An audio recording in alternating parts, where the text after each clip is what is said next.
the government mandate given to us. Our act was, first of all, was in 1993, 1989, 1993, and recently in 2022, our act has been amended with so many additional functions attached to the NCCA. So based on our act, we are in a position to regulate the colleges of education in Nigeria. Equally, the NCCA also facilitated the act of the colleges of education. Now, colleges can now run what we call dual mode. They can do the NC usual program and also the degree program. Before now, we used to, the colleges used to run degree in affiliation. With this, now the colleges can now run degree, but to be supervised by NUC. So these are some of the things we have done, and we also have so many structures we have put in place, right, to make sure that the colleges function properly. We have what we call our minimum standard. Now, that our minimum standard, we review it every five years, but now we are reducing the number of years for us to review it. At the moment, we are in the process of reviewing the curriculum to fall in line with the new trends of things. Especially like I mentioned in my speech, that especially the computer education, we are unbundling that program because it appears to be omnibus. It's just large. We are following the trend of things. We want to see how we can bring, for instance, software engineering education, how we can bring in AI education, networking education, and so on. Breaking it down so that we can have specialists in these areas, and not just computer science. When you graduate and ask somebody to do a little bit of programming, you'll be running letters and not be able to function. My executive secretary. Sorry, I must pause you here. Yes. You were just supposed to introduce yourself briefly. All right, thank you. Yes. All right, so again, brief introductions. Good afternoon, everybody. My name is Anthony Adejumo, the Deputy Director of ICT National University Commission. Thank you very much. And no, you were now too short. You are supposed to say a bit about your organization, but not as much as detailed as. Okay, well, NUC, we are a regulatory agency. We regulate university education in Nigeria. What we have done in the past is we continue to ensure that we dig our curriculum. When we dig the curriculum, we also ensure that we collaborate with other agencies, international bodies, to ensure that the issue of research and innovation is short. Yes. We are actually getting a lot of effort so that university can be competitive with other universities outside Nigeria. Yes. So we are doing a lot in the NUC. We are collaborating on AI. No, you'll get to that, sir. We'll get to that. Just hold that mic. Thank you very much. So the next question is, so this is a gathering of directors of ICT. And as regulatory bodies, we want to know, that before now, there have even been suggestions that as academic programs are perhaps being accredited, maybe we need in a bit to standardize ICT infrastructure services. Maybe there's perhaps a need to even look at standardizing and accrediting ICT in institutions. So around that discussion, can you just share with us what are some of your expectations as far as ICT is concerned in each of your sectors? You know, from an NUC's perspective, when you get to a university, what are you expecting? You know, from an NCC's perspective, when you get to a college of education, what are you expecting as far as ICT penetration, access and deployment, adoption is concerned? Please. Thank you very much. In 2017, thereabout, IUC came out with a roadmap, which one of the key points of that roadmap is ICT enabled campuses. Why do we do that? We feel that with the disruption in IT, our campus should be smart. Not just smart, sensitive. Our campus should be able to do research. We should be able to collaborate. We should be able to share resources. So we see ICT as not just enabler.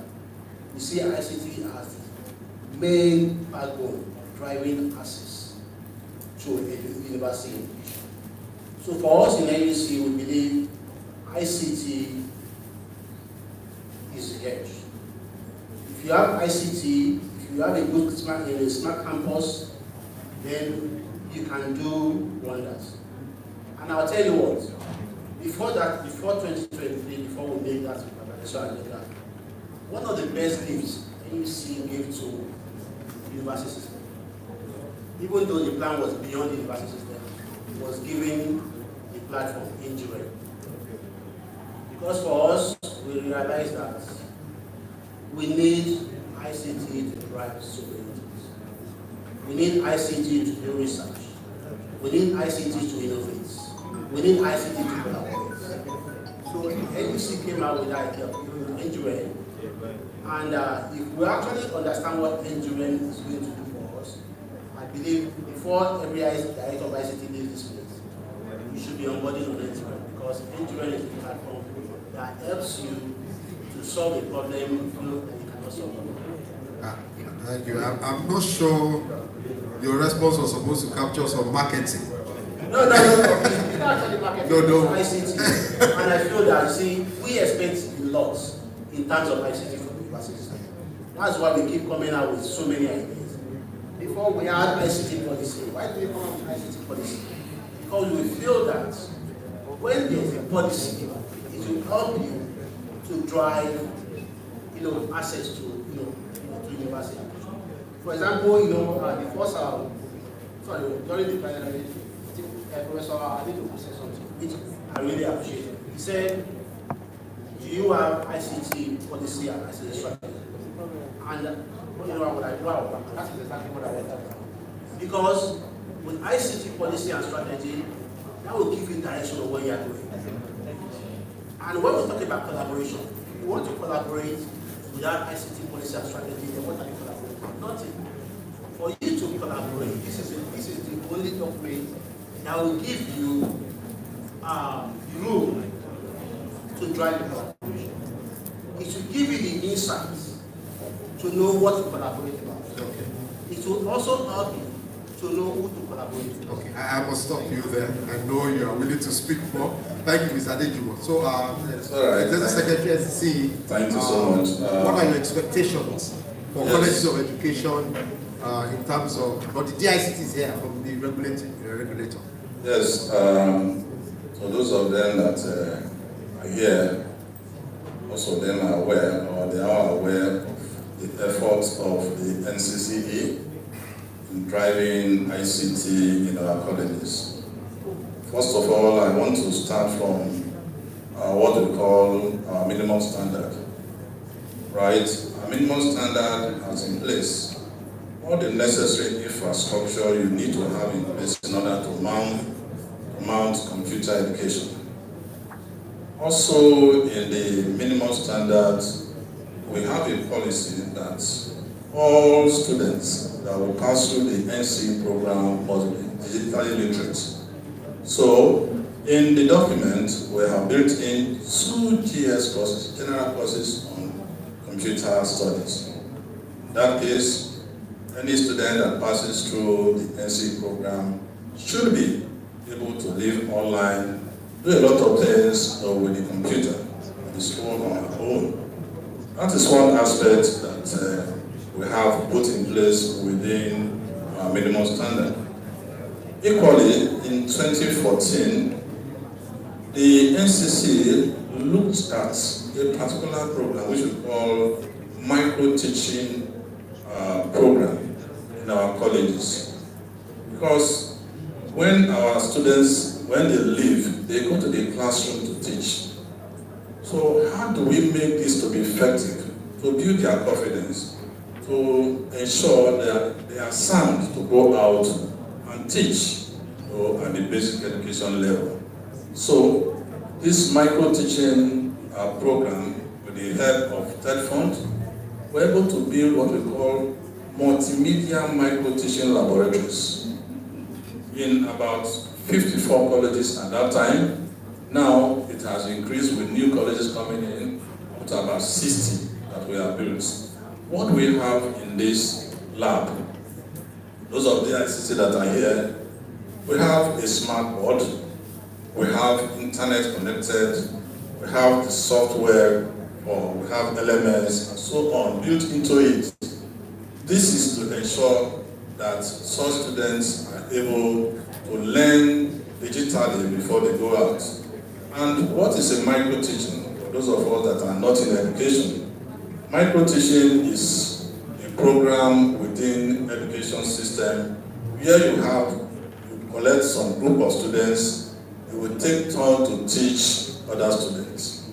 So with the aid of this interactive board, they are able to record, their teaching, and they can also have it stored in their flash or their computer, so that when they go out, they'll be able to learn from what they have done. So I'm still coming. Yes, we are expecting that the colleges should be properly ICT driven. I personally am expecting that with time, the way the banks have embraced ICT, the way the telecommunication industries have embraced ICT, right from the first step, you step into the bank until you finish all the processes ICT driven. So we are also expecting that with time, as soon as a student is admitted into our colleges, it's expected right from registration to every aspect, to lectures, to everything should be ICT driven. In this case, ICT is not just something we say is add-on, but ICT will be driving the system. This is our expectation. Thank you. So we've heard expectations from the regulators. There will be an opportunity for the participants to ask the regulators questions also. But my follow-up question to the panel is that you have expectations from our people. One of the speakers talked about 5 areas that institutions generally need intervention. He mentioned bandwidth, he mentioned power, he mentioned capacity building, he mentioned infrastructure, he mentioned access. These are things that directors of ICT through Comdit have identified as important for the development of ICT. So the next question would be, and I think I'm reading the minds of the people, is that these are things that DICTs know are required. What kind of support is the regulator providing? Is there any special intervention that, as a regulator, you're providing for bandwidth for universities, for example? Is there any intervention that you're providing for energy? Are there some colleges of education that are in remote places where energy is a challenge? And what is the regulator doing, to support those institutions? And following that is, even when we provide some of these things, for example, these labs that you talked about, what is the sustainability plan for some of these labs? Is there, do we foresee that those labs will still be available or even put in use in the next 5 years or so? Let me start with the NUC. NUC, please. Look at those 5 pillars, to drive ICT. Is there any, is NUC, playing any role? Are you rolling out? Do you have plans for 2025 to do some capacity building, for DICTs, for ICT institutions, etc., power, bandwidth? Maybe from here you rise and say you are giving each university 50 meg or something of free bandwidth. Yeah, you could plan that. You could see that based on a need and say, look, now this year we think we can support institutions in this way, based on these 5 pillars as mentioned by Chafe in his presentation. Thank you very much. You all know AUC, we are not rich in AUC. No, I have to be honest. We are not rich in AUC to be able to do primary schools. But we are rich in collaboration. In the past, AUC did a lot in the university system. I've been speaking on behalf of the university system. We are trying to get grants for the university system. And we are still doing the same thing. For us, we feel that, let me first of all commend this forum, the ICT forum, because what I'm saying here is that you are giving us opportunity to rethink our strategy of ICT. Because all along I've been discussing with my brother what we need to do. But I know we have tried to do a lot of things in the past, but for one reason or the other, we did not achieve them. But I'll tell you what, if we know, since you have mentioned what you need, we know that there is an issue of bandwidth in the university. And that was one of the reasons that engineering was created. Because we know that a lot of people, a lot of university pay a lot of money for bandwidth. For example, people are paying as much as 5 million for their part of money, which we feel that was too high. So when we came out with that idea, we said, okay, let's do what we can.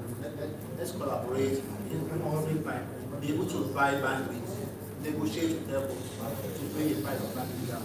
And well, thank God Shafi is here. That was exactly what we got the price of bandwidth down when the agency go into negotiated the price of bandwidth. Sorry, volume. Can you reduce the voice at the back? So that time, bandwidth came down. But see, for me, I still believe the university system, or let me just say the tertiary education system, we are an underserved environment when it comes to ICT. And unfortunately, we have not leveraged on the opportunity that we have. Which I feel, if NUC can work with NUC and NCC, we will be able to solve the issue of bandwidth. You know, in NCC, there is a department called USPS. There is a lot of funds in that department. And the purpose of that department is to ensure that the underserved area are well served in terms of ICT infrastructure. So, which is an area we can actually collaborate with. We tell her this is what this area is critical to the system. We can sit down and discuss with the NUCS, the community, and sit down and discuss with NCC and say, this fund you have in this area, can you please start using this for such purpose?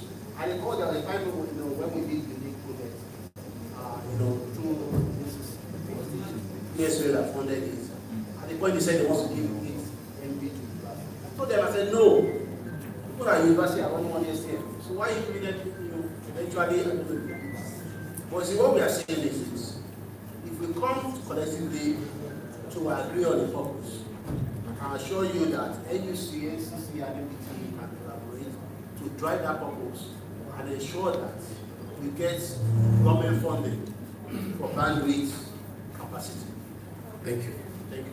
And just before we get responses from NCC, just to prepare you, sir, you are about to tell the colleges of education what you want to give them. I'm just preparing you for what you are going to say. But before that, immediately after he responds, we'll open the floor for people to comment and ask questions. But one of the benefits of this interaction is to but to ask our regulators to look at various, in fact, there may be something that the regulator is not thinking about, that maybe people at this floor will even point you to. So that's part of the benefit of this interaction. So you have just 2 minutes, sir, to tell us what NCC is giving Federal College of Education in terms of power, in terms of bandwidth, data centers, and so on and so forth, sir. It's all right, thank you very much. My response in terms of giving is not different from what my NUC friend has said. The budgets of the colleges are even more than budget of NCC annually. We have very limited budgets, merely to be able to survive as an agency. So, coming here to say we are giving you ICT infrastructure in this, we are giving you bandwidth, and so I'm telling you, that means I'm not telling you the truth. But however, we have been working, with development partners to ensure that some of these things are brought to your doorsteps. Now, last year, we were able to work with NCC, right? Charity begins at home. They gave us a broadband in NCCE, in addition to what we have already on ground. And in that, we added 2 colleges of education to tell NCC, please, depending on your fund, please add to these 2 colleges. So they were able to give them, broadband. Right, so as long as we are able to get in touch with all these development partners to do this, why not to ensure that we bring this to your doorsteps? Then I remember that we are in partnership with Huawei, right?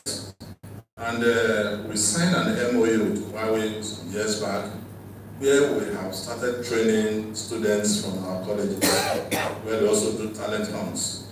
I think last year some of our students were taken to China, right, for the final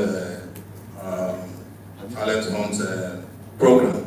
So my ES was also in China there with them. So I can assure you that we are working to ensure that we bring some of these things to your colleges. Now in that MOU with Huawei, we are onboarding all colleges of education in Nigeria. We are onboarding all colleges of education in Nigeria into the Huawei ICT academic platform. That's good. And already we have onboarded 60 colleges. To set up academies? Yes. No. We are not setting academy up in the colleges. Okay. Huawei has ICT academic platform. Yeah. So we are onboarding the colleges into such platform. And in the first instance, we are training about 2,000 students. Right? So these are some of the efforts we are making to ensure that the ICT drives the system within our college of education. Thank you very much, sir. So we now open the floor. Yes, questions? So people, okay, so numbers again. 1, wait, 1, 2, Chairman 3, number 4, sir. So we have 4 people for now. So the microphone, please come and give the microphone to number 1. We have 4 questions.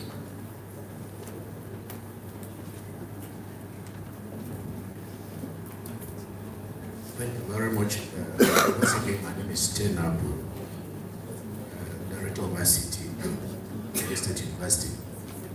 So we are privileged to have you here today as our regulators. And we feel that there are certain things that have bothered us so much. Maybe you are not aware, but this type of opportunity, forum provides an opportunity for you to hear and maybe take deliberate steps to address some of these challenges. We have tried to raise it up, and I believe our officials will be contacting you, but it's good to hear from us. There's a high level of turnover in appointments of directors of ICTs in our tertiary institutions. It has become a trend that after 2 years or 3 years, a DICT is changed.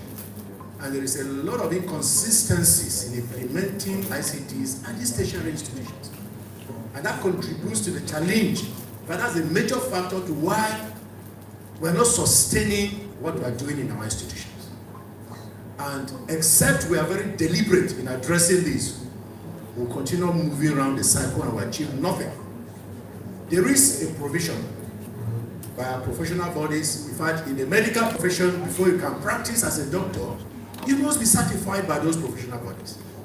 In the ICT sector also, before you can practice ICT, talk less of him being appointed as a director of ICT, you must be a member of Computer Professionals of Nigeria, or even Nigerian Society, Computer Society. When we wake up in our institutions, and our chief executives will just arise and appoint anybody to come and be a director of ICT, who knows next to nothing. I'm sorry to say that. But it is going on. Sir, as a regulatory body, can you be very deliberate in also putting these things down, pen and paper, so that there should be a standard. Let our chief executives know that before you appoint anybody, let these people be members of the professional bodies. So you can imagine people who belong to this group, for instance, or who belongs to CPN or SCS, they are very up to date with development. But if those people don't know, and then you appoint them, at the end of it all, you just go through the same cycle and you achieve nothing. Please, I would want to request that you deliberately look into this matter. If it means initiating policies at the Federal Ministry of Education, coming down to the regulatory bodies, that will help, and it will address this problem. Thank you very much. Thank you very much. So that's number one. Number two, where's number two? Please, okay, number two is all the way here. Sorry, okay, give it to the young lady, please. She will help us so that we can continue. Come. Okay. Thank you. Don't worry. Number two. Number three, please get ready. Where's number three, please? Wait. Good afternoon again. Chinedu Otuya from NUC, Chief ICT Officer. Mine is a comment. The challenges, while we battle with financing, the onus now to universities particularly, is that we can also look outward in terms of looking for external grants. Universities like ABU, UNILAG, even Covenant, they are very, very, very apt. They pursue these external grants. So it's something that our universities can look at. And for the role of the DICT, in Covenant University in particular, Mr. Bola, he's very good at writing grants. And you see the way Covenant University pursue all these grants. So when the universities pursue grants, and they come to Nigeria, Nigerian government, they say they want to do something for Nigerian government. They look at NUC, and NUC is the central the agency that channels all external grants. So NUC now channels these grants to the university system, and we can be able to mitigate some of these challenges like broadband, infrastructure issues. So this is just a key area that our universities can look at. Thank you very much. That's noted. We want to, of course, we'll get responses from the platform here. Thank you. Number three, please. Okay, here.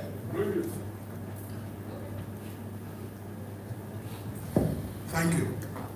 Daniel Yakut, the chair of Communicator. I'm interested in what NCCE mentioned. I would want to know what Huawei want to benefit from what they are doing for the colleges of education. But I also want to know, aside the training, because what I have done is when I've engaged Huawei at some point, part of what we are suffering in Nigeria is that we are substantially being shortchanged by OEMs and even software development.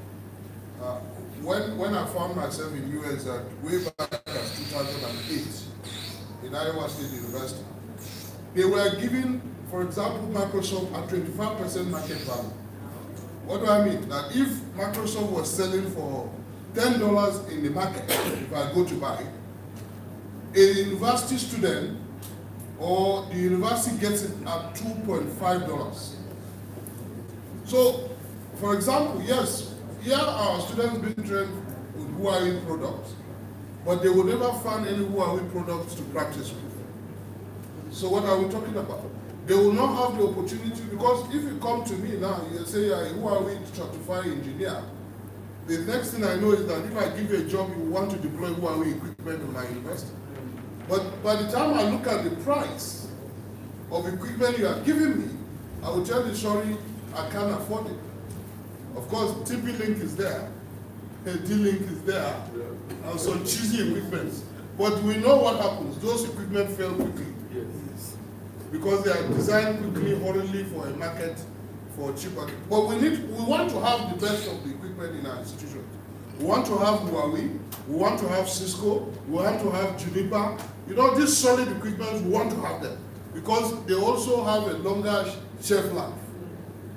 Because since we don't have money to change everything, they have a longer shelf life. Because whatever it is, even if it's dealing, you tell tomorrow your radio is bad. Next day you go back to your student's kitchen and one day and they will start looking at you as if you are playing a game somewhere. So I think NCC should hold Huawei by the throat and say, look, we are doing this, we are training our people in this. What are you going to give us in terms of having the equipment deployed? Hopefully we will get them to talk tomorrow. But we are saying that they must substantially reduce the cost of equipment so that we can access them to build our networks. If they really want us to progress in having their equipment, or else we'll be going in circle, in circle. The idea of the academy, we all know, is just to get people trained and hooked into that business. Then each time you talk to them, it's just like Cisco engineers. When you talk to him, he will tell you that as far as concerned, you have to buy Cisco equipment. But a Cisco engineer, if he designs a network for Cisco and puts Cisco equipment, you can't afford it. Institutions can't afford it. But we need it. It's very critical. We need it. Because that's the best of equipment. So we should have the best. Why are we having? So I'm just saying, so that NCC should look at that relationship. It should be seen by it. That means you benefit, I benefit. Because the training, yes, we are getting global training, but how many of our people will leave Nigeria to go to where Huawei equipment are installed? We need to install them here. But then how do we get them installed in the higher institutions? It's not just about the theory of it, but the practice of it is also very important. Thank you very much. Before we take number 4, I just want to amplify 2 things that the chairman said. This applies to both regulators. The thing about economy of scale bargaining. So if NUC or MBT says, look, for you to access Microsoft, for you to sell licenses for Office or Microsoft itself in our universities, we require that the cost should not be more than X. You understand? I mean, if you are speaking from that top level, you know, and you are publishing that information to our institution, and look, there's this opportunity. There was a time that the NUC actually gave institutions bulk licenses, sir.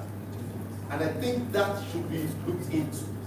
Regulatory offices can buy these licenses in bulk or negotiate in bulk for us, and that way we're able to buy at very, very cheap costs. The second thing that the chairman talked about was, you know, getting technology fit for purpose. In other words, it's not compulsory that we just embrace any kind of technology. Somebody should be helping us to think far ahead, to ask that, is this technology or is this free training even going to pay our institutions in the long run? So these are things that ComTIC, for example, can work with the regulatory. You can throw this talent to come and say, look, now we are thinking in this direction. What is your thoughts? What do you advise? We are more than ready to support. Number 4. I hope the other person. Yes, number 4. Thank you. So that's the last of the question. They will get brief responses so that we can close this session. Thank you very much for the opportunity given to me. We know that there have been so many interventions, either from TED Fund and from other agencies, to our colleges. And sometimes when you visit these colleges, you wonder, when you look at the level of infrastructure and the facility available in terms of ICT in those colleges. And then I believe that our regulatory bodies should be definite in evaluating or in follow-up on some of these interventions that are given to colleges. And I'm happy when the auditor was talking that one of the ways would be to say, it can be a kind of yardstick to say that away from here, we want to see what the colleges are doing, if they have to be accredited, if they have to be given, we want to see this and this put in place. I think if this is done, it will help. It will help a lot to ensure that our chief executive are doing the needful and they are following up. They are doing the needful.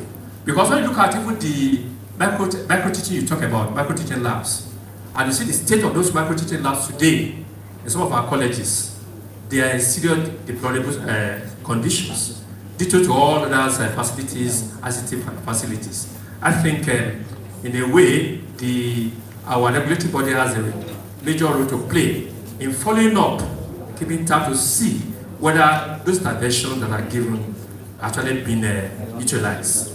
That's number one. I also want to ask maybe some of the colleges too.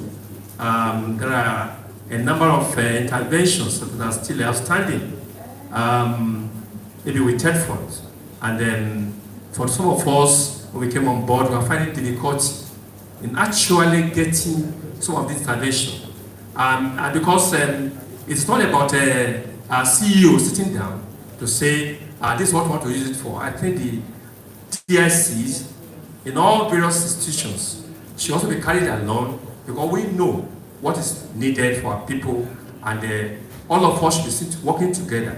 What is our regulatory body doing in this regard? Thank you very much. These are my questions. Thank you very much. That's a question on, there's a touch about sustainability there also, that beyond the interventions, what role can the regulatory bodies play in sustaining interventions?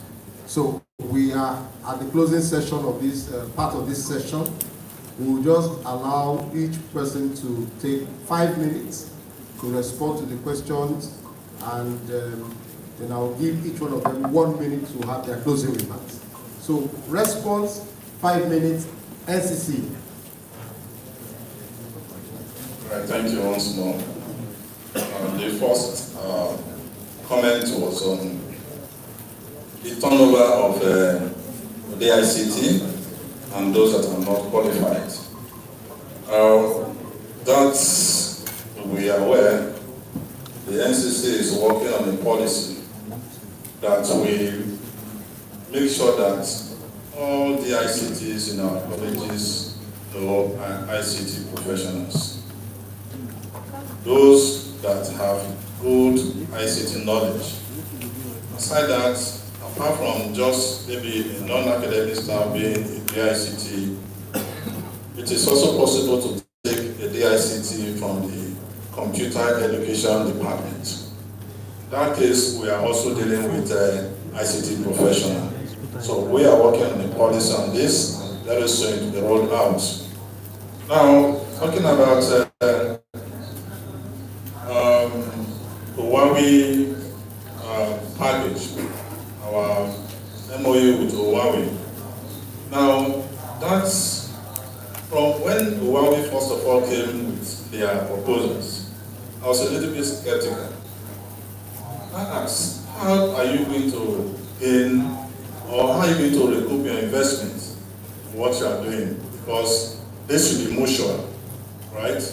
And said what they are doing is part of their corporate responsibility to train our students on their platform, giving them digital skills first, right? It's not just based on Huawei equipment.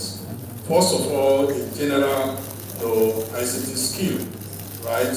To be able to do a lot of things with IT before they now look at some area that are specialized. So we look at it.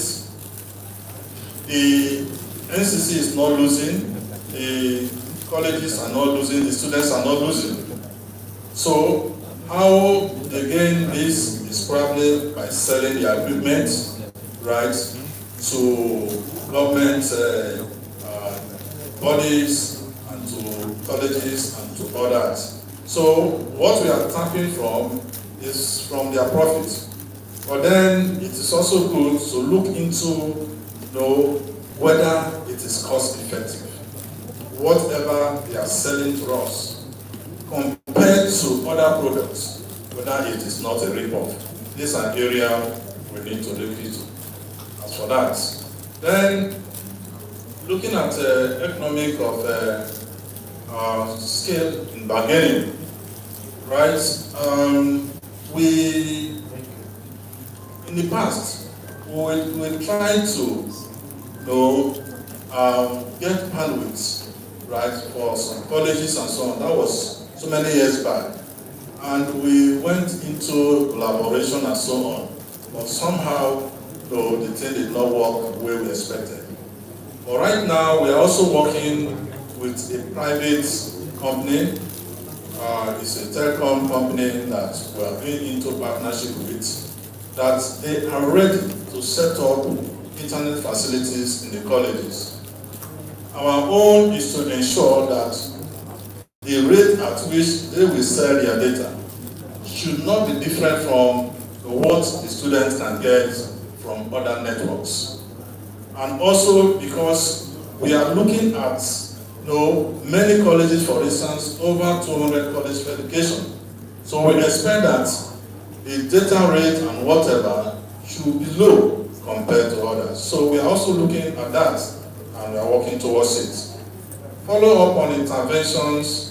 Yes, we at the NCCE, we have structures in place. There's what we call monitoring of academic standards. We do this every year, where we go out and monitor the entire system of a college of education. And we'll come up with a report every 2 years on this. So, and ICT is one of those things we monitor. We have a criteria for monitoring ICT in college of education. Then area of sustainability, as for the micro teaching lab, the NCC is also working on this. We have done some survey to see how many of these labs are still in shape. Believe me, it's just that I'm sorry to say this, the attitudes of some of our leaders in our schools. How will you be given such a befitting infrastructure and you cannot maintain it? Simple. The entire building filled with computers, with lab, with interactive boards, projectors and so on, internet facility attached with generators. So it is very, very simple that we try to make them to maintain this on their own as part of the sustainability plan. But most of them have not actually done that. But while some are making good use of the opportunity and even extended the facility to ensure that it is functional and it is working perfectly. So we should also look at the attitude of our leaders, of our provosts, not even only in college of education, even the universities and polytechnics. What are we doing? What are our vice chancellors doing? We bring infrastructure. You go to some universities, you will see so many interventions. This of visa here, how many visa? 2, 3, 4 visa. Just line follow. A simple sustainability plan of maybe a student paying 1,000 naira a year per semester is enough to actually maintain that. But what you see, sorry, talking from experience, some of these monies are collected and are not channeled towards maintaining purpose of collecting it. I was here, one of my DICT from the paper into my hand that I'm missing out something. Yes. Now, before I conclude, sir, we have developed a learning management system, as I've mentioned in my speech. Now, we did this in collaboration with UBEC, and we have installed this learning management system for 25 colleges of education in Nigeria. The name of the learning management system is? It's just NCC Model Learning Management System. Now, it was built in-house in collaboration with our partners.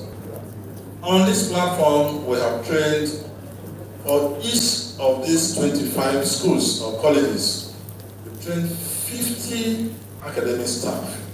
So we have a total of about 1,250 teachers or teacher educators already trained on this platform.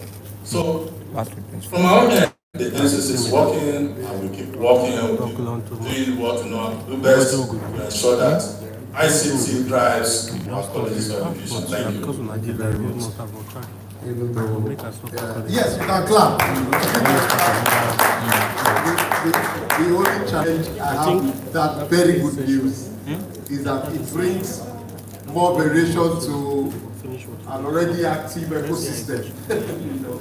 And that's also where, and that's one role that regulatory bodies need to, I think it may not be a good idea for, that's my thought, for NUC to be driving, for example, one LMS, NCC to be driving another LMS, NBT to be driving a third LMS, and maybe Tech Fund to be driving a fourth LMS. So we need to, you know, you said it, we need to talk more with each other. I think that's one of the things that can be an outcome of this conference, that we've seen a need for regulatory bodies to also begin to interact to forms of standardization even within the regulatory bodies. So it's a good observation. Thank you for that submission, sir. And you, Caesar. Thank you very much. Let me take the first question. Issue of appointment of people that are not ICT certified. Yes, we observed that in this. Some work going on. We did a survey last year. We had about 120 responses, and after analyzing those survey, we realized that majority of the ICT directors are not even qualified ICT. So one of the recommendations there was this need to stop, because there is no way you want to actually drive a ICT enabled campus when you have those who doesn't even understand what it is. Unfortunately, I said something earlier that when we did the ICT policy there, we did put in caveat there that it should be the level of appointments. But with what we have seen last year, we are actually working on something that will come to the university council, because we feel those who are ICT qualified, or who are qualified for area, they are retarding their growth. They can't grow more than a certain level. Because why should you bring somebody from biology, from zoology, or from the ICT director? It doesn't speak well. Even if they have interest in IT, but their interest is limited. Their knowledge is limited. And they can't really plan, in terms of ICT, when it comes to ICT programs, to improve the system. Well, we have seen people around here that they say, their work speak for them. Unfortunately, this is my brother that I say, the moderator here. I've known him a long time ago. Before he became the ICT director, he was working with a professor in computer science. But he became the ICT director. That shows that they are actually doing the right thing, following the ICT policy. That was why he was able to grow to become director of ICT, and he was able to transform some of the systems. So what we are saying in this sense is we need the right people in the right place. Something is coming from NUC. We have seen it, we have identified that issue, and I assure you that we are going to solve that problem very soon. Secondly, on the issue of who are we, in all sincerity, we are not embarrassing with who are we. I know who are we understand that when it comes to NUC, we are straight in the sense that we look at the pros and the cons. Before we actually sell anything or advise our system about the product. We have seen in the past that one of the lessons learned during the time of this ICT podcast end up in litigation. We are very careful in what we take to the university. We have seen that. That's why who are we prefer to go to individual universities instead of coming to us. So, we'll see what's involved. Then on the issue of economic of scale, well, it's one thing that you see on this part itself, because that's one of our focal points. And for those who understand very well, that was one of the focal points of creating or establishing enterprise. Because we feel that if we buy collectively, it's cheaper. But if you buy alone, it's expensive. And maintaining that trend is expensive.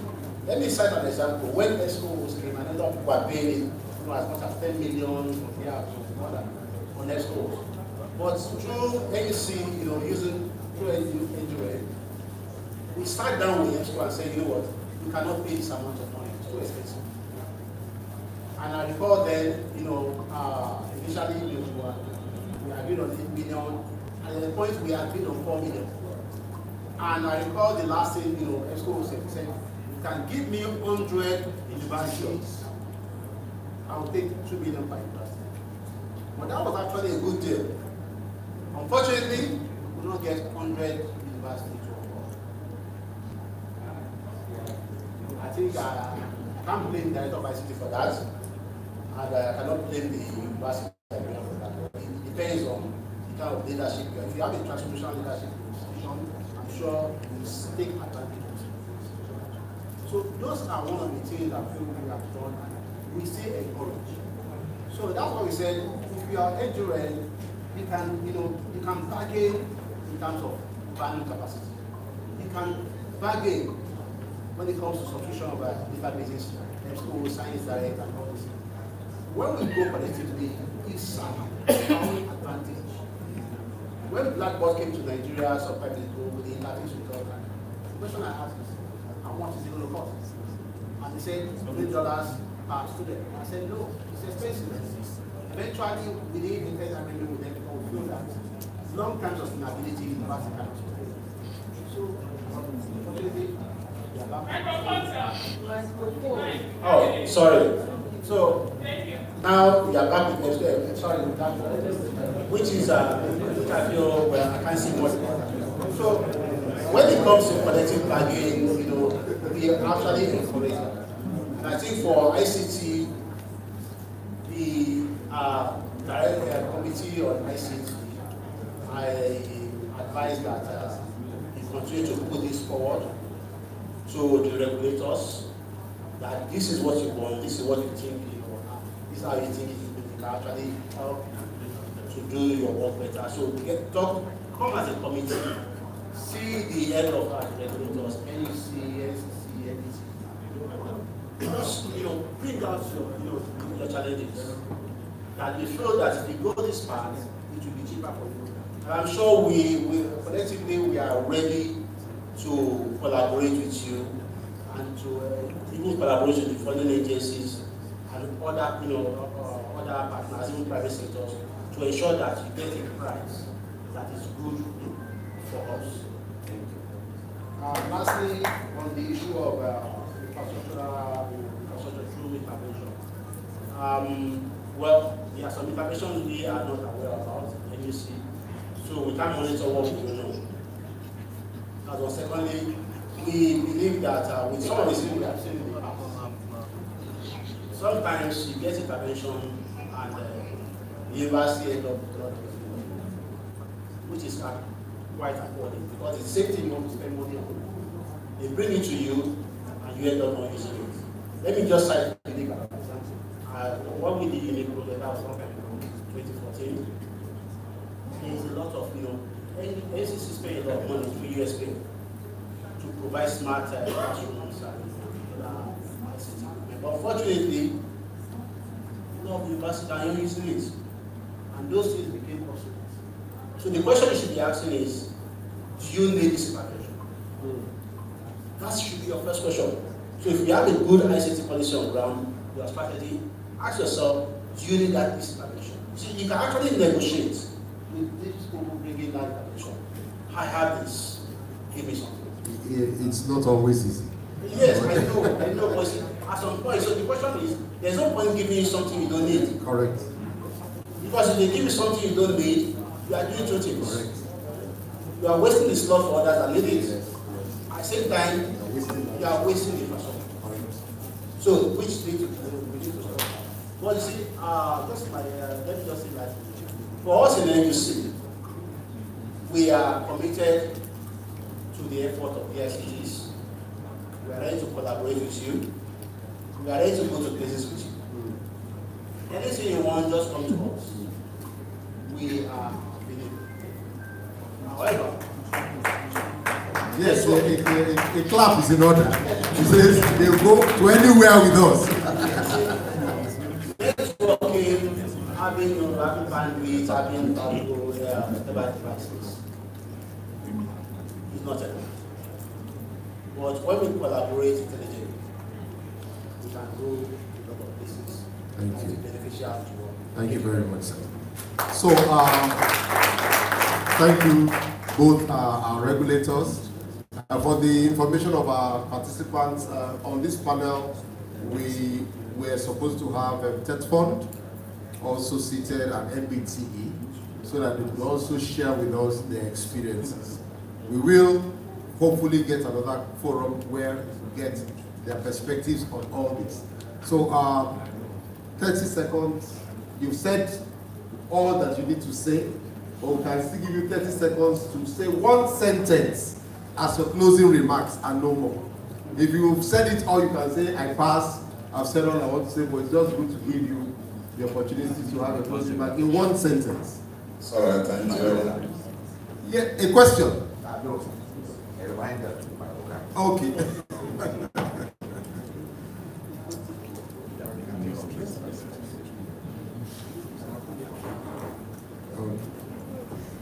It's all right. He has just one sentence. Please, MC, our moderator, give me 2 minutes. Yes, our DICT from Kano just mentioned to me now, just to remind me of some of the support we are getting from NCC, like I've mentioned previously, USPF and PTDF. They are also supporting us in our colleges. Now, in my closing remark, the development of ICT in our colleges or in our tertiary institution is capital intensive. We cannot do this in isolation. There is need for partnership, there is need for collaboration. And this calls for having a framework for this collaboration. A framework, for inter-institutional collaboration, partnership. Sorry, Chairman, Also, you need to hear this. The framework for inter-agency collaboration, partnership. And for projects, we will need to co-create the projects. We need to co-invest in the projects. And also, we will need to co-own the project if the project is to succeed. Thank you. Thank you very much. Thank you. I think he just said what actually have in mind. That it's important that the community ICT ATI, you need to try and champion ICT collaboration. You can't do it in isolation. ACC cannot do it alone. NCC, FT cannot do it alone. But you champion. So that when we have that, that framework, it will help in terms of collaboration. Same signal to us. What does that mean? That's what it is. Another thing is we need to champion sustainability. Okay. It's important. Okay. And lastly, collaboration. No single university can succeed, or tertiary institution can succeed on its own if you don't collaborate. Yes. You can start collaborating, and that collaboration should start from your states. College of Education should start with university should start with polytechnic. When you start that way, then you build some level of collaboration. Then you cannot start change, you cannot take it by state, and then international. Thank you very much. Thank you very much. So, on this note, we want to thank both our panelists for the time, and we want to wish you all the best, sirs. Have a wonderful day. Please, thank you very much. We close this session. The next session, yes, it's brief, don't worry. It's just, Mr. Durojari, where are you? Are you almost set? You have a question? Oh, sorry, ma. The question for the panelists that have stepped down. Okay, please. Can we get a microphone for her? You can stay there. Please, please come forward, sir. Come and pick the mic for her. So, we are rounding up in the next 20 minutes. So please, bear with us. But don't forget that we have a cocktail. We have a cocktail, and again, that cocktail is it's not just a cocktail for nothing. It's just to extend our discussion to in a more relaxed social environment. Can you test the microphone to find out it's working? I'm not sure. Is it on? Hello. Correct. It's now Okay. Well, good afternoon, everyone. Well, it's evening already. I want to ask a question. You know, I came to this place and you could barely find females in this place. I know, I said you could barely find females. Yes. I have a presentation on the 17th of this month, celebration of the World Telecommunication Day, okay? And United Nations is looking at gender equality. Correct. They didn't talk about inequality in their theme. Maybe they want to be positive, so they refer to gender equality, okay, towards achieving gender equality. I want to ask, particularly NUC, what interventions are we doing towards gender equality? Because of the presentation I'm asked to make on data disaggregation, I had to analyze admission, and you find out that you hardly have females rates up to 30% in IT fields and other tech fields. So, in the course of reading, I came across a policy in Norway that allows gender quotas. And I thought about it, not into education necessarily, but into administration and all that, okay? Corporate boards. I thought about it. NUC does have what is called educationally disadvantaged states and things like that. Catchment areas. Towards having, reducing gender divide in the digital technology. Why can't we consider intervention towards gender equality by having perhaps quotas on admission? That is my question, or maybe a thought that AUC should consider. Because it's not so nice that when United Nations is thinking about gender equality, we are so adverse to it. What interventions can government do? What policies can be in place towards achieving gender equality? That's my question. Thank you very much. That's a thought-provoking question. Please help me to collect the mic from her. NUC, please keep that. Please sit down, ma'am. I'm not sure yet when it will be good. We'd like to address that. So just hold on to that thought shortly. But I want to ask Dr. Jokoma. No, don't worry. I'm not asking you to answer. You are anchoring the next session. Am I correct? You're supposed to say yes, ma'am. Please come forward. Please let's encourage her to come forward. She's anchoring the next session. Incidentally, she's a woman. And it wasn't planned anyway. Oh, please sit down. Yes. Have a seat, man. Don't worry. So, this next session is unique because we've identified some services, some telephone services as giving GICs challenges. How many of us have heard about PIMS here? Thank you. It's a wahala. So that's why this session is important. Thank you for saying that. How many of you have heard about terrace? Terrace too. Mobile data. That one. Chaffin mentioned 11 services listed there. You know.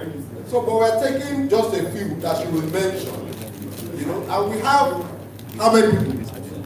We have 2 people that will just share with us briefly, you know, in 10 minutes their experience.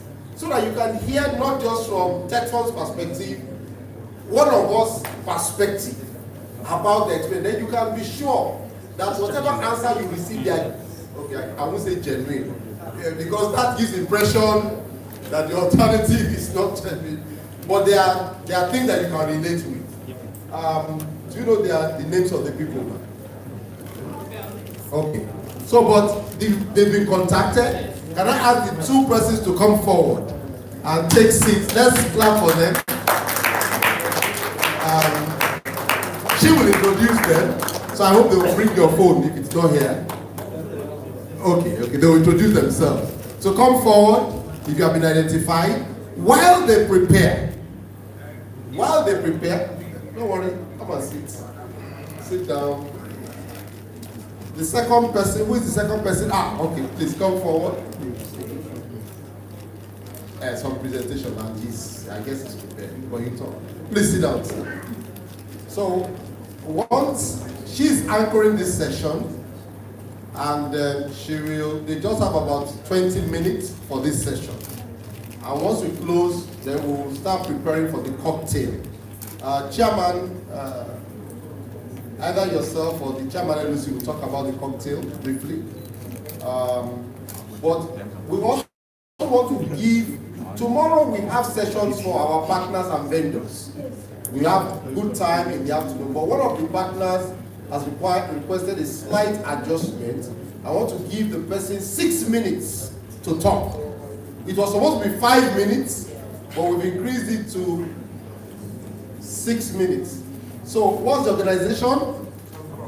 Telcroft, please come forward. Why we're giving him this opportunity is that he was listening in our discussions. And he said, well, that there are some things that they are doing that institutions may be interested in that may solve some of our infrastructure challenges.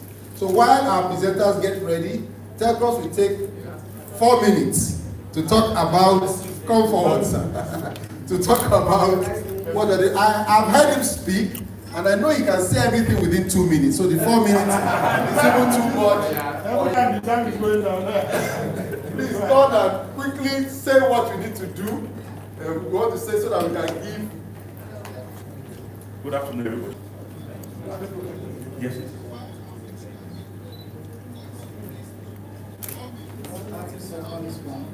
Thank you. Good afternoon, everybody. Good afternoon, everybody.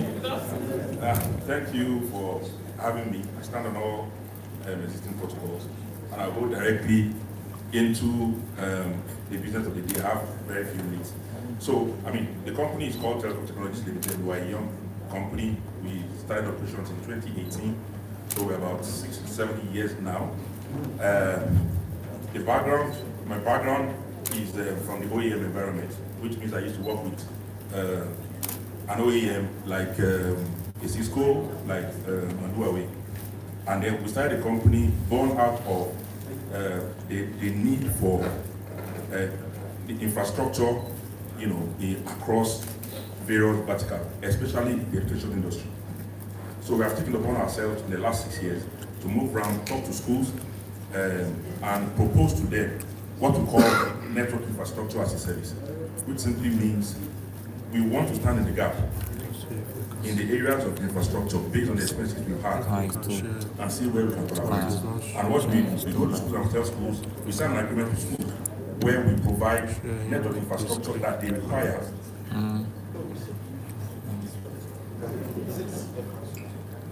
Network infrastructure that they require. The network infrastructure that directors of ICTs like you all require, to provide services in the school, ranging from your routers to your Wi-Fi APs, your distribution in the school, and everything. We provide it at zero cost to the school, and schools can pay over a long period of time.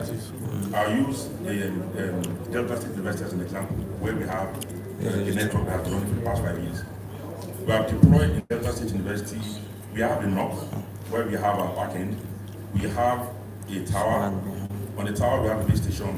The base station receives, we get bandwidth, we buy bandwidth, The bandwidth we buy, we distribute from our NOC. So we have a backend where we have all the infrastructures. I mean, we have our routers, our switches,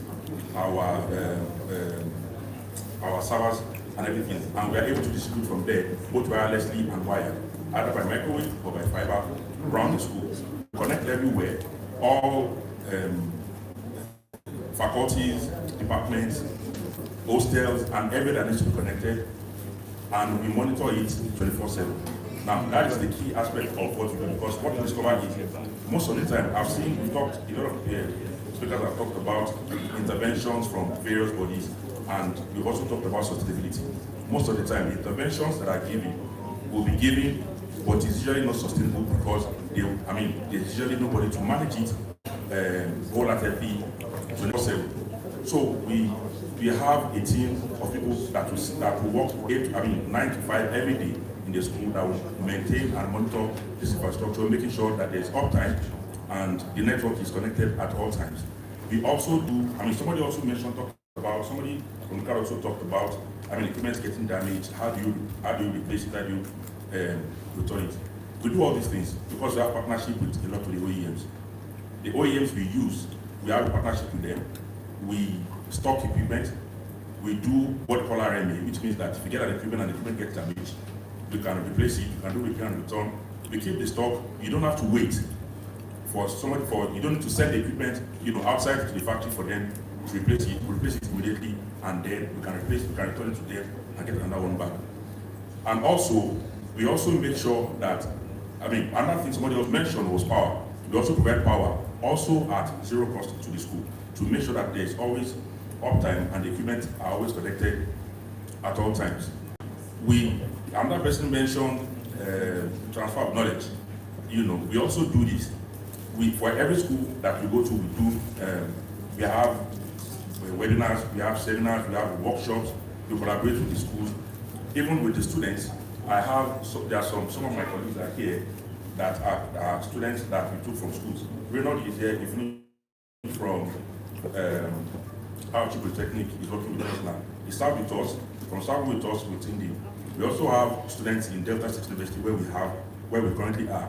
We have IT students that are working there. We have one of them that has done his IT, and then we attend through our college in school. We just finished school and is going to join us very soon. So what we are proposing to schools is this. We want to partner with you. We want to provide the infrastructure. We have different models. We can provide infrastructure all at our cost, and then the school pays over time. What we have with Delta State University, for example, today, we have a 15-year agreement there where they're going to pay for 15 years. We are just in year 5, and we are growing. When we started, they had 19,000 students. Today, they have 30,000 plus students. When we started, there were not so many students in the hostels. A lot of the hostels were not even being used. But today, all the hostels are filled up. The students are using it, they enjoy it. We have a WhatsApp group where we interact with them. When they can complain on WhatsApp. They can come to our office right inside the school, and we do this. Also, we have this in a couple of schools. We have in New University, we deployed all the infrastructure that they have, from the data center to the Wi-Fi APs, the distribution, and everything. And we've done this in a couple of other schools. 30 seconds. Okay, so we will be happy to work with any school that is interested in this. We can come around, have a look at the school, do a survey, we sit down with you, we discuss what the requirements will be or what the school will need, and we can come back and make a position to you where we will come in, provide the infrastructure. And if you don't want, we also do service. If you want to buy the infrastructure and own infrastructure, they can simply manage and make sure that it is sustainable, make sure that it is always working, so they can get the best of and the best from your return on your investments. Thank you very much. You have the stand outside. Yeah. And will you be there tomorrow? Will your stand be there tomorrow? There, and if we get there, we can get your contact at the stand. Please, a round of applause. So, ladies and gentlemen, this interesting session, anchored by Dr. Mrs. Odokoma, you have the floor.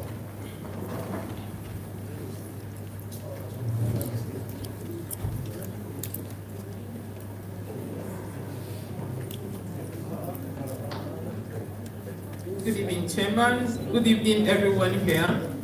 Let's work on the protocol that has been established already. I have sitting right here with us directors of ICT that will share their experience on TED Fund converged services. TED Fund converged services. We have Duro Jai Samson, DICT, Federal University Oyekiti, yes, Federal University Oyekiti, yes. And then we also have Daworie Stephen, who is DICT Isaac Jasper Borough College of Education in Bayelsa State. So they will share with us their experience on BIMS. Every DICT has had BIMS and used BIMS before. And also they will share with us Terrace, and in particular EBSCO hosts on Terrace. And I've just been informed that we have the support team of BIMS from TED Fund right here. Please stand up, let's all see you. The TED Fund team from BIMS. They are here so that if there are questions that cannot be answered by the DICTs, they will take it from there. Thank you very much. As we begin with Mr. Stephen, who will take us on BIMS. Thank you. Thank you. Good afternoon, distinguished guests, Chairman, and our distinguished elders. DICT. I'll be speaking briefly on BIMS. BIMS is Beneficiary Identity Management System. Management Services, sorry. It's a service provided by TED Fund to give every beneficiary of TED Fund BIs a unique ID to access other TED Fund services. So with BIMS, every beneficiary of the institution, both staff and students, will have a unique ID. And with this, they can access other services. So you have each beneficiary will have a BIMS account with the username and then the password. I had my BIMS account opened by my former DICT. So I was just like any other staff. But when the DICT retired, I was not appointed DICT.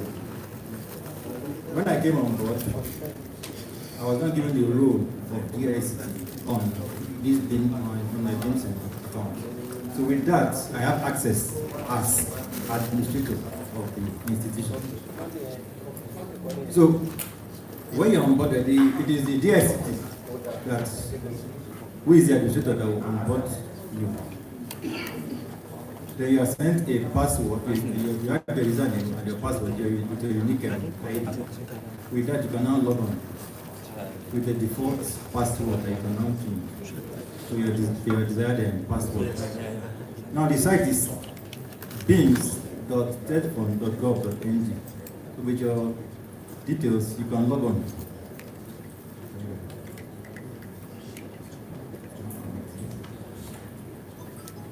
So when you log on to bims.tedfund.ng, you enter your username and your password.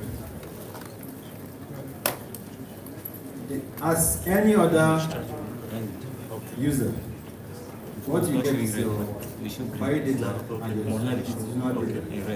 But with that ID, you have access to other services, not just BIMS. Then as the DICT, you now have access to register every other staff for the zone. Both the staff and the students. You can register them, you onboard them. You can also edit their profile when there is a need. So you are the only one that can do that as a DICT. Who is the administrator?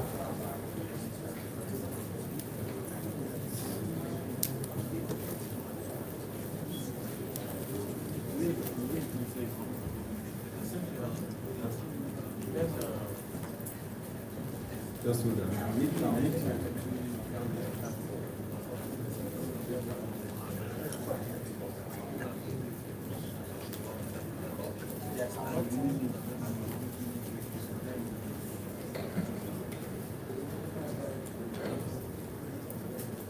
Okay. As the DST, you see you. Okay, log in, just log in. Okay. Let's proceed.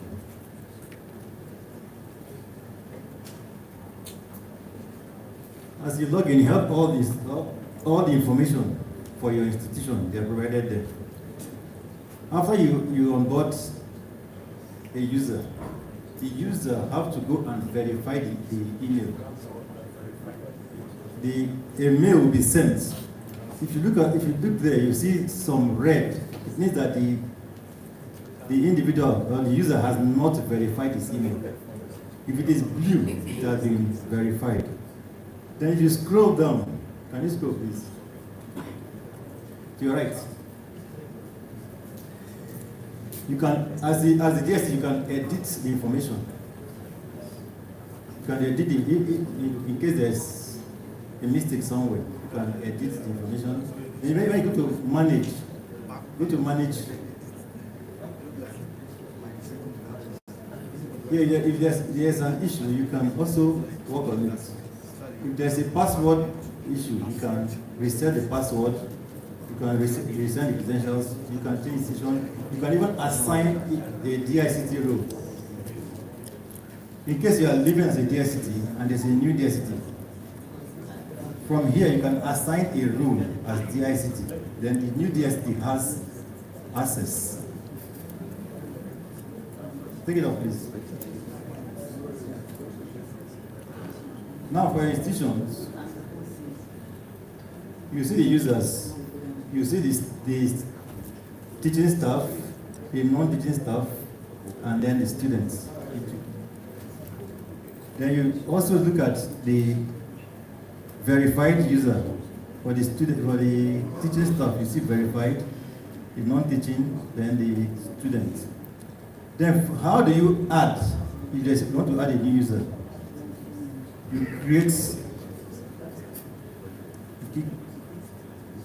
you can do a bulk upload, or you can do it, that's a bulk upload. If you have a list, then you can upload them in bulk. But there are some information you need. You need the registration number or the matric number for the students. You need the names. You need the phone number. You need the email address. Then, for the teaching staff, you also need the faculty, the department.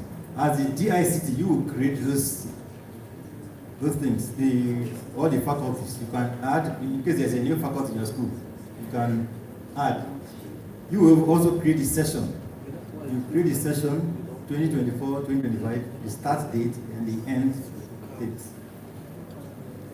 You do as you create user, the user receives an email. It goes to his mail and then verified. Now, if a particular email address has been used before, it will be rejected. The same thing with the phone number. So two persons cannot use the same email address or phone number.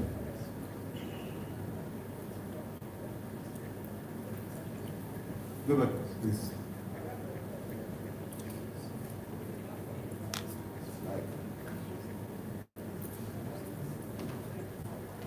take me to manage.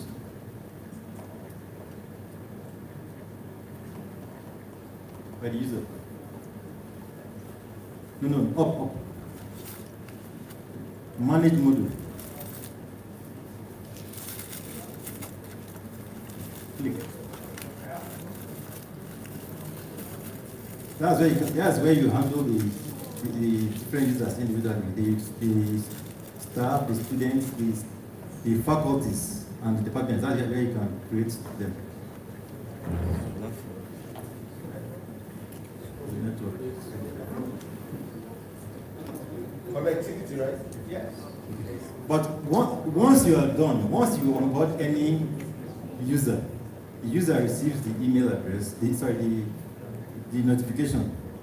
He uses the information to log in. What will be your login? Your login ID, your username, and your password. Each individual, look at the first thing, you see BIMS, that's the unique ID. So you can use three things as your username: your BIMS ID, your email address, or your phone number. You can use any of them to sign as a username. Then you're given the default password. You can use that default password to log in. Then you change the password to your desired password. Then very more importantly, you need to verify your email. You are sent an email to use in verifying your email. And the challenge we had in my school that in most cases, most of users, they are refused to verify their email. You see a lot of red. So, and it gives the percentage of verified user for teaching, non-teaching, and the students. And my former DICT, he did not create the faculties and departments. So when it was done, we had a lot of incomplete data. So I had to do that, creating all the faculties, all the departments. Then I had to start with even the students. As at then, the students were not even on board.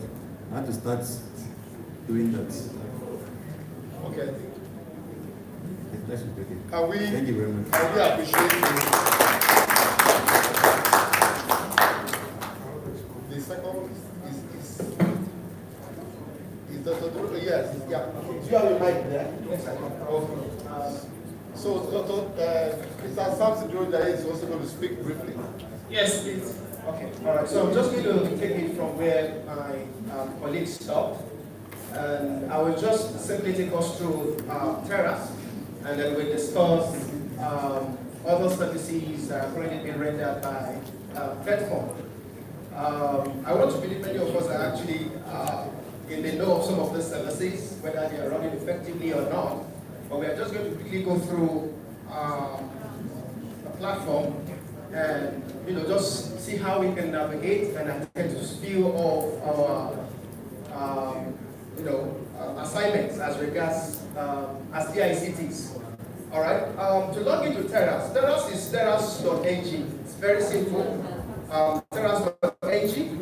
So if you don't have access as a DICT, you might have to send a mail or you drop your message, a message for the Tetfone support on the Tetfone group. There is a Tetfone DICT group where you can actually connect with Tetfone support desk, and then you can be onboarded on Tetfone. So that is important to note. So for any DICT here who has no access to this platform, you need to send your message, just interact with the Tetfone officials on the Tetfone DICT group. And if you're not on that group, I'm sure our chairman and the complete experts can assist you in onboarding and getting yourself to that particular group.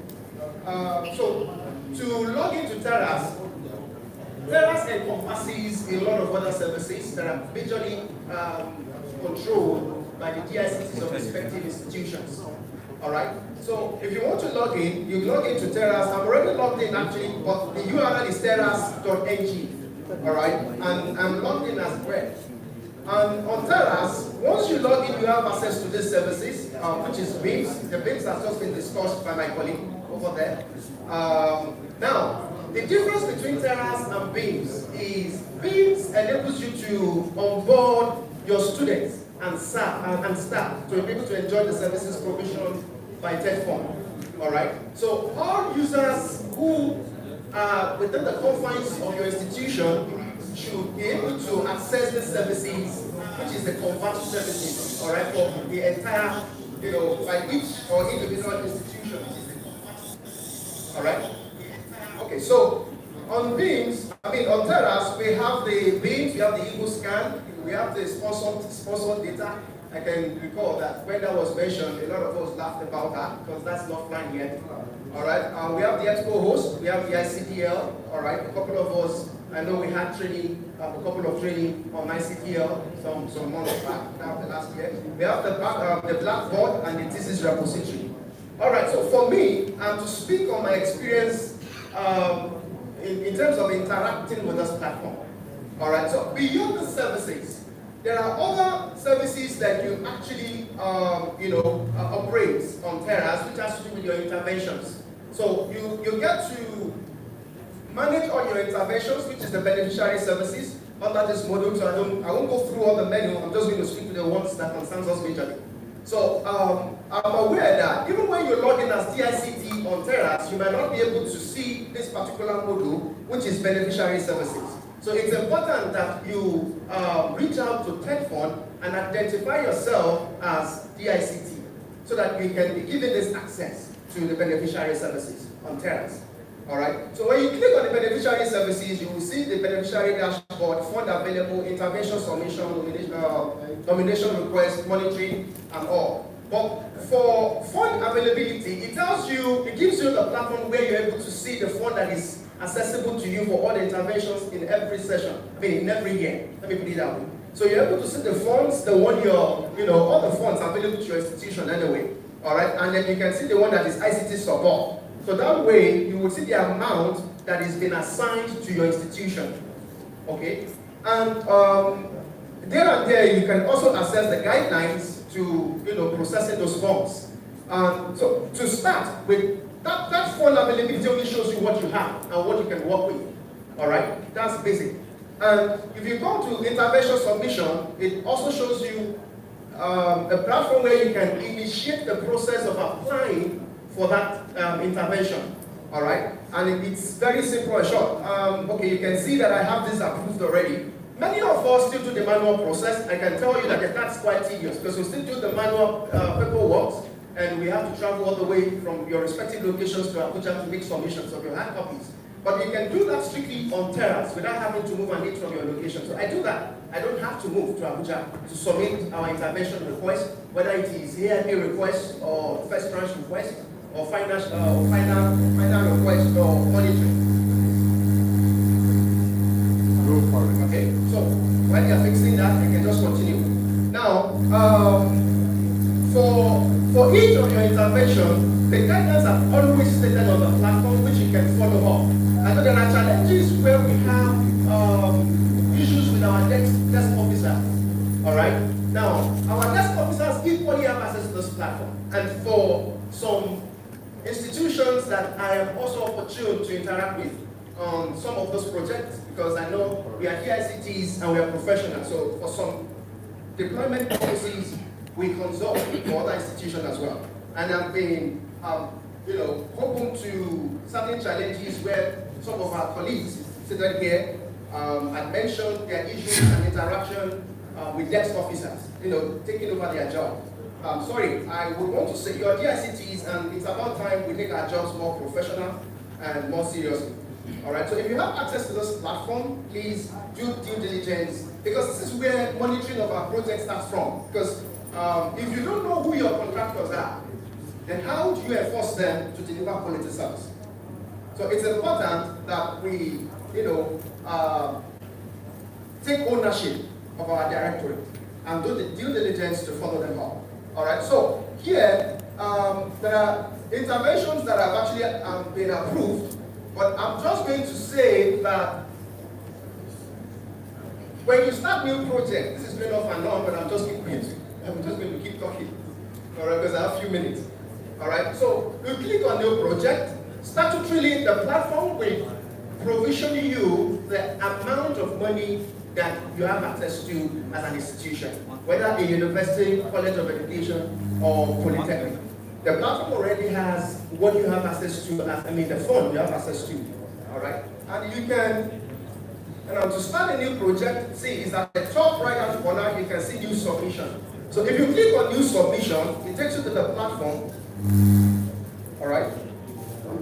It takes you to this page where it's asking you to select which intervention type do you want to make, request on. So the first stage is actually to request for your AIP, which is the approval in principle. Now, after you receive the approval in principle, of course, you have to interact with your headmasters, which is your CEOs, all right? And then, of course, discuss the nitty-gritty of the entire project. And then you have to acquire his signature to, make a request for the AIP. Now, just a quick demonstration. I'm just going to have to choose one, and let me just say 2025. That is if it's available. And I'm just going to request for 120 million. Now, one thing is important and we note, and that is the fact that under the amount section, yes, it provisions you a box where you can actually enter the figure that you want. Now that is why it is important to check what you have access to as a fund for your institution for a particular year. So check under the fund to know what you have access to, which is here. All right, fund availability. Check what amount of money that has been assigned to you as an institution, and that will let you know what you need to insert when you get to where you're making a request for your AIP, which is a approval in principle. Now, let me just say, in the year past, in the previous years, we have always been guided by TEDFOR to strictly make all institutions to go with a particular project. All right, so all of us are always at the same phase of implementing the same project. Because I know when we did e-learning, which was LMS, all of us were doing LMS at that time. And I know 2023 intervention was enforced by institution to deploy Porter and some other software, ICTL and all. But I know 2025, it's been allocated for us to use for our prioritized needs, all right, which is okay. So in that regard, you can sit as an institution, probably with your CEO, to determine exactly what you want to consume your funds on, and then for your 2025. All right, 2024 also gave us that opportunity as well. All right, to use it for prioritized needs. All right, so that's it about TERAS, of course. So if you click on it will give you a list of items, documents that you need to submit. All right, from the point of requesting for your AIP, which is the approval in principle, to the point where you're going to request for your first tranche, all right, for monitoring and all that, it's well instituted there. All right, so don't worry, just on the dashboard, because that's the last step I'm going to mention. Now, it's important that many of us as an institution, we go for accreditation. And the success of accreditation is always majorly lying on the shoulders of the DICTs when it comes to internet provisioning and, talking about the LMS itself. That is e-library. E-library, we have to ensure that e-library and respective institutions working effectively and all that. And it is always at the nick of time that we will need to start running from pillar to pole to ensure the services are running for us to pass accreditation. All right. Now, EBSCO host is here. All right. Amongst many other, e-library platforms that have always been requested by TEDFOR, by NUC accreditors or resource verification team. EBSCO host is there. Now, for your student to access EBSCO host, this platform is just for admin, which is the DICTs. To access EBSCO host and to enable your student, you have to enable them on Beams. All right, and you have to do some sort of sensitization. All right, because I've had students, even staff, reach out to me as the ICT, thinking that the mail they received from Beams is scam, so they practically delete or ignore it. So we need to do some advocacy in our individual institutions to sensitize our students and our staff as well.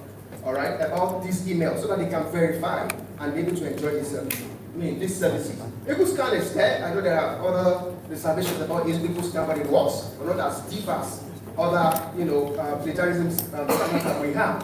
ICDL, I know we have a representative of ICDL, so maybe they have their own time to speak on that. So I think that's my time. Thank you. Thank you.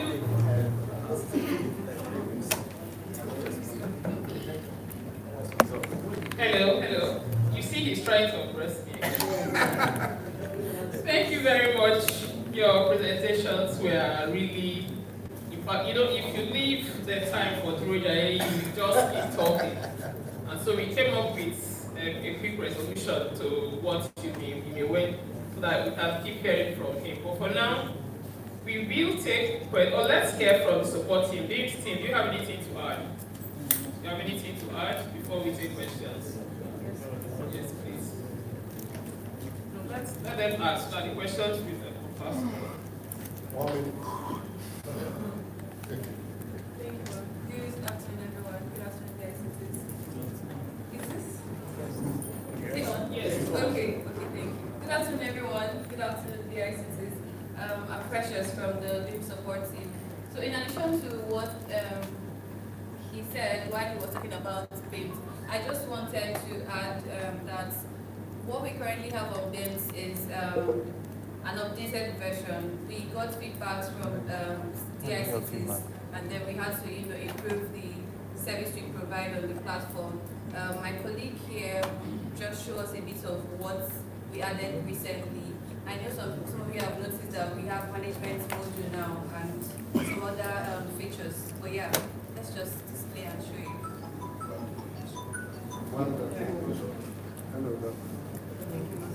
While we wait for the setup to come up, do we have questions for the... Alright, so please, that's number one. Number two, I have two hands. I'm not seeing any female hand though.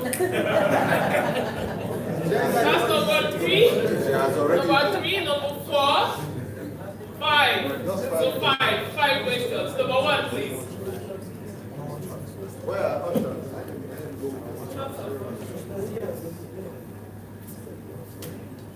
Thank you very much. My name is Yes, I have issue with regard to this. Normally, one of the areas that both extract and something abuse. However, for my students and staff to see and verify, I don't understand why people do that. But I also think if they cannot verify, then there is nothing they can do. First of all, they need to verify because they can access these services. So I check where I can prompt another notification for them so that they can see. So do I need to drop the data and then onboard again so that they can see the notification? If they fail to verify, I have to do it again. How am I going to manage it? Thank you. Number two, please.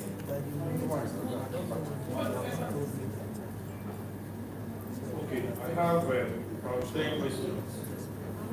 I mean, Three, just simple three. The need for these kids, for both teaching, non-teaching, and students, what is the need for this bill? Secondly, I also want to know when this bill was launched.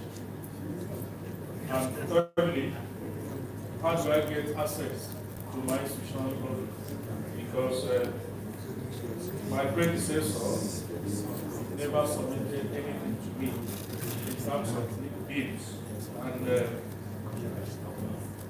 I'm lost because we've not accessed it before. Thank you. number three. So, do you have a question? She didn't catch me. Number two was here. She didn't catch me.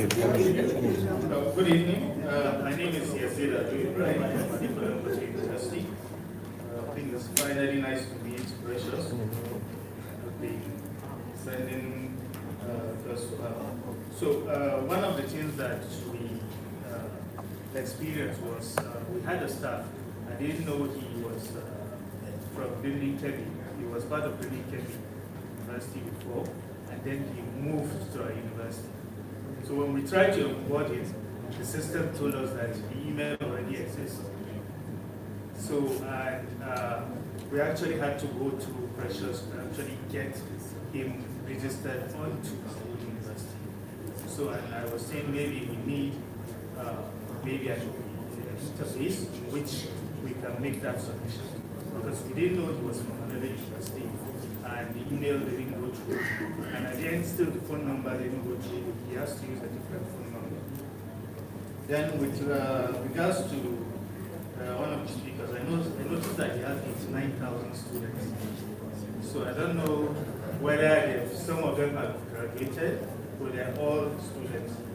Then with regards to how you updated your user data, because that's partly one of the reasons why I haven't updated some of my stuff, because I look at it as, okay, for me to now maybe what was archived then delete them, then add new, because some of them have already been uploaded, they're using it on Terras, and then for you to now start deleting it, then do the bulk of it, because I have to now do it one by one.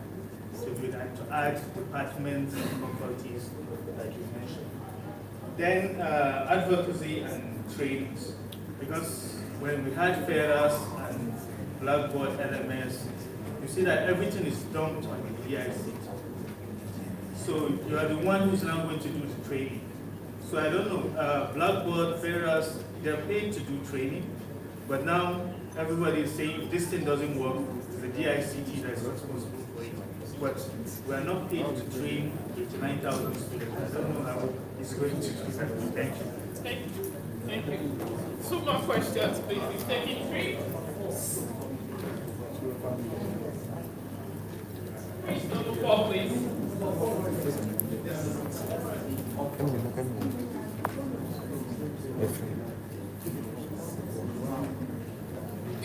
Hey everybody, my name is Noel Shadio. My first question is, you notice that there's a link on the page that's where you can link your NIN. Wasn't working. It's not working. And another observation, if you try to log on with your Links ID, it doesn't log in. Except you use your details, so you can check all that. And secondly is on the EBUScan, which is the plagiarism software. So when the students want to check our class, you request that we should make payment. So who is responsible for that payment? The third one is shared data. I've not gotten data from anywhere since the inception of this platform. I've not seen any data allocated to this. So I don't know whether the data has been given to other institutions. Nobody got right. So why is this?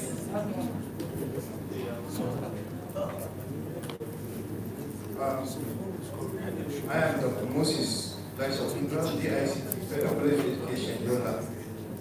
My three questions, I don't know. Maybe the previous speakers have spoken on the first one. How to inactivate gratuities for the massive. So I don't know whether any of the previous speakers have raised that issue.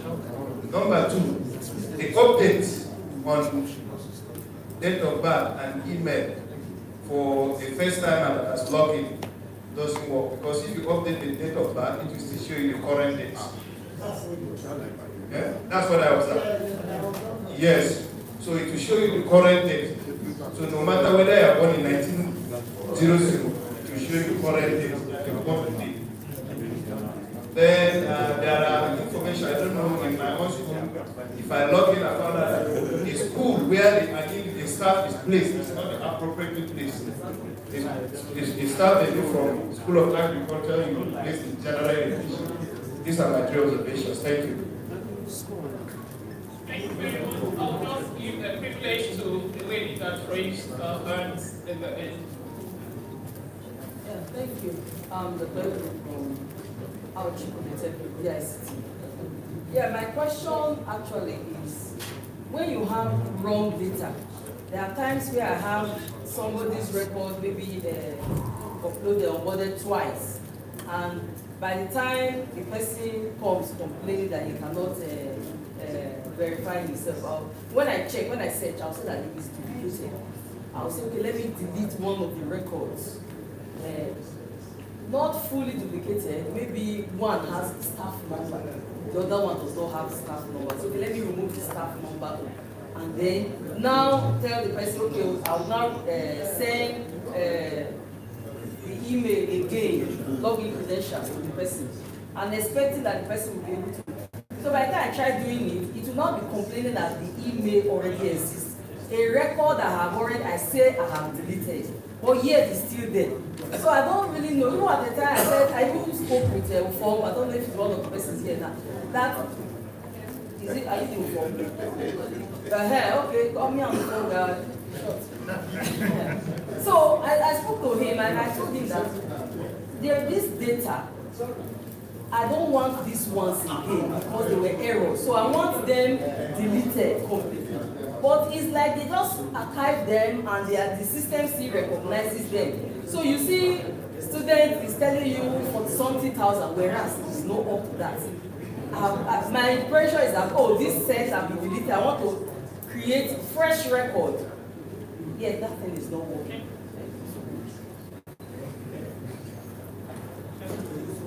All right, thank you very much for the questions.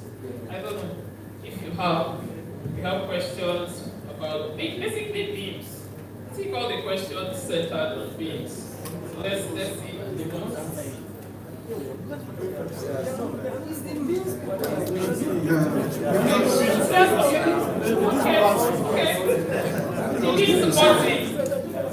Everyone is pointing hands at you. Thank you everyone for your questions. I will start with the one that asked around presenting credentials. While Sir was presenting, he showed us the option for resend credentials. When you click that option, you should be able to resend credentials to your users. They will get in their mail, and then you follow the yes. Then you follow the prompt, you get your email, and then verify your account, put in your password and every other detail. So that's why I'm addressing. Then you also asked the need for beams and then what it means and how you can get on board. The need for teaching and not teaching. Yes. Presented. So it's an identity as management service provided by TEDFund so that these beneficiary institutions can get access to the resources that TEDFund is providing, right? Then the entities are expected to onboard their users as non-teaching staff, teaching staff, and then students. But then before you do that, if you look at the platform, some institutions still have 0.00% on their complete account data. Meanwhile, on the first set of their dashboard, they still have numbers there. That means they have not been able to onboard with the new template. So when you download the templates and fill the compulsory fields are the ones that are not there, the ones in red rather. If you look at the sheet that you download, can you amplify? Sorry, can you borrow? Now we can hear you. Okay, I even want to. Which is better? Can you hear me? Yes. Your voice is. So, with permission from the.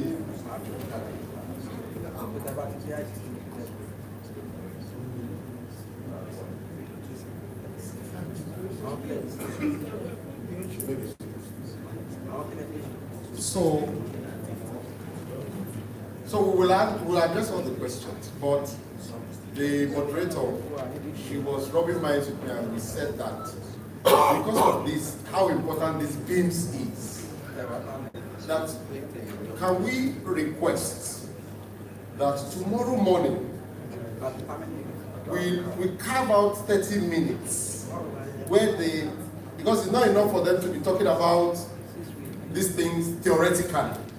that they actually do a proper demonstration of the system tomorrow morning. And we're looking at between 8:30 and 9:15, about 45 minutes. Do we support that?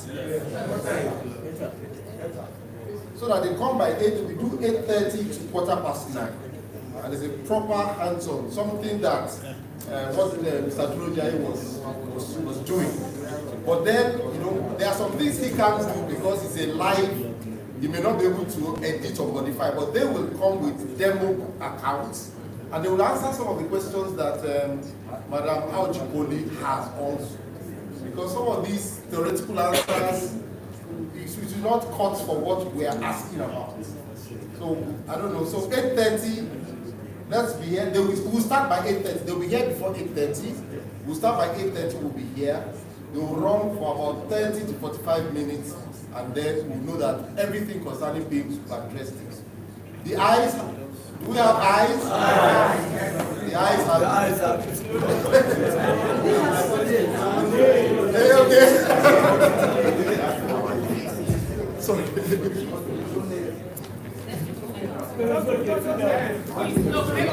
Everyone, please, hello sirs, hello mass, please let's not go, because I said she should answer the questions that have been asked today, so that people can be addressed. The first one here says, the beams, I uploaded some staff, for example, of beams. My staff, that's the question he asked. Number one, my staff did not receive the email to even take action. I will answer that for her, because on our own end as admin, Sayo, are you still here? The person that asked that question. Please, sir, just wait, let me give you an answer. Because I had that same issue. What we did was to go and say forgotten password. So when we put in the username and said forgotten password, we now received the mail to reset the password. That was yes, sir. Because they are the ones, you see, individuals that verify themselves for themselves. So that was what we did. Instead of, because the mail did not drop at their end. And so we now said, please, if you have not received your mail, go and use that your username and go to Beams and do forgotten password. That was what they did. And it worked, just for you to note.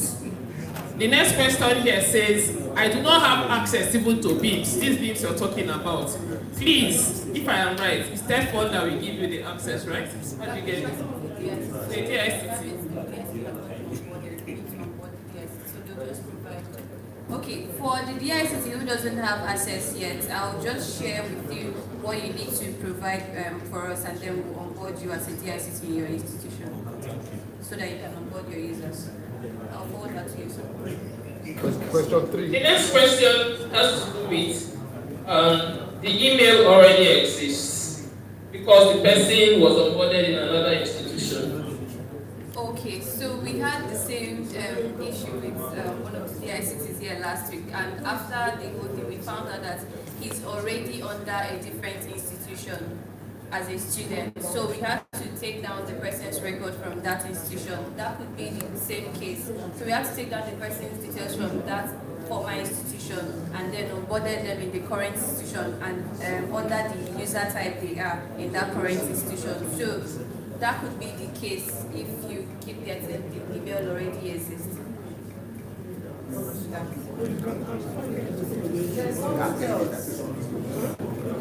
Alright, you know we're coming back tomorrow to Beams, so let's not take too much time on this. The rest of the questions I think can be handled.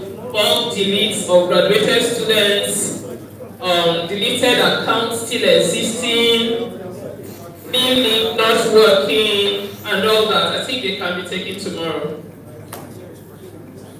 Yes, sir. Okay. Is that all? Alright, thank you very much. Please, let's give them a loud clap as they take back their seats. Thank you very much. Let me invite to the podium the General Secretary of Conflicts as he takes the stage again. Thank you very much. Please don't go yet. So how many of us know her? You don't know her on the WhatsApp platform. This is Madam Odokova, the one that always, approves, is our gatekeeper on our platform. So we want to thank you. She's a wonderful DICT. Thank you so much. And thank you for anchoring this session. You said what, sir? She was also the secretary of the electoral committee. You understand? So she's a wonderful person, very active in the community, and very, very, I don't know, I'm running out of words to describe her. Okay. So, we want to thank the two people that work with us, Mr. Duro Jai and Mr. I think Samson, forgotten the name now. Both of them, we will contact them so that they, particularly Mr. Duro Jai, you need to do some recordings that we found. I think BIM should appoint you as a consultant. Where is the man? As a special consultant so that you can work with them. On this note, ladies and gentlemen, the time is 5:33. We have a cocktail by 6 o'clock. Am I correct? Better. 6:30. It's 6:30. So I think the practice is for us not to even close. To just move from this session into the cocktail. But we need to close this session now.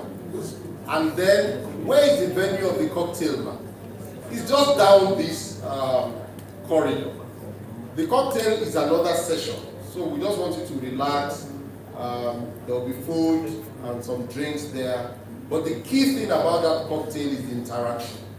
We have people that will share their experiences. We will take the gender equality question there also, in that meeting. But we want to rub minds and in a social event share our experiences. Ladies and gentlemen, we want to thank everybody from the beginning of the program today till now for your attendance and your contribution. And we want to please appeal that you join us at the cocktail by 6:30, just down this corridor. Then again tomorrow, although we'll announce at the cocktail that registration begins at 8 o'clock, but we have agreed that by 8:30, the BIMS team will be here for those that want a recap. Not everybody that should come, but for those that want a recap for BIMS, the BIM teams will be here to do a proper demonstration. Hands-on, thank you very much.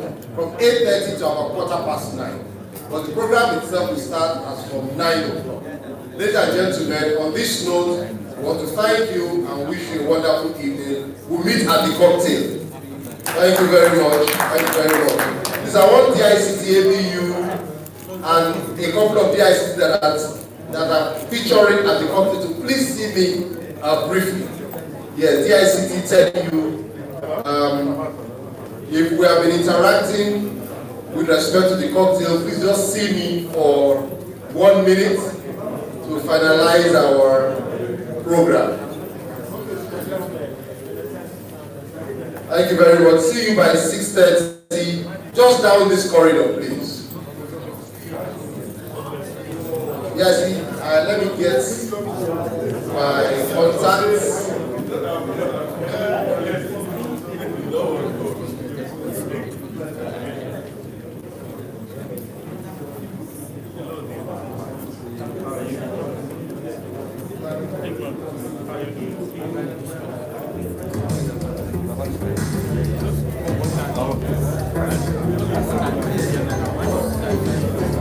That's